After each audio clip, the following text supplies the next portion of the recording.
I think you can apply the concept of manifest destiny to some of these street improvements we're doing here in New York City.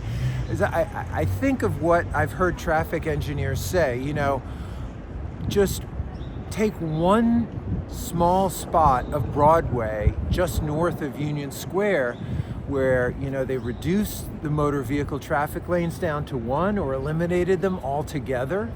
And then you add in bicycle lanes, you add in sidewalk extensions, you add in outdoor dining areas, and before you know it, this is a pedestrianized street or a bicycle boulevard, and there's almost no room for motorists. But what about the portions of Broadway that lie to the north, some of which have 3 active lanes in each direction?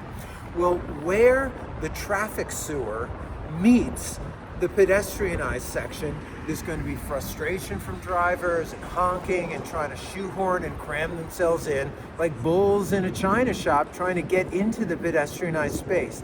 And that's where manifest destiny comes in. Because once you constrict the motor vehicle uses of a major boulevard like Broadway, there's an inexorable move to keep extending it and to keep constricting it along its entire length in order to smooth out and minimize those disruptions and promote the uses which are demonstrated to generate much more revenue. Don't let any small business person tell you that their business is dying because their customers can't drive in and just park right in front of their little shop. That's not how people shop around here. People come buy what they need, they have it delivered, they carry it out with them, or they get a car for hire if they need to.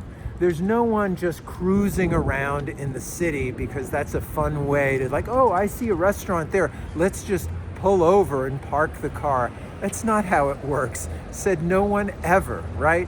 So by constricting a street like Broadway like this, we're turning it into this world-class destination. And really you can't stop it. Even when there's people who just don't like two-wheelers, they think it makes the street dangerous, chaotic, disorganized. They're on the losing side of history here because the majority vote with their feet, they vote with their wallets, and they vote with their wheels, and they want streets like this, and we are not going back, to quote someone we've heard from recently.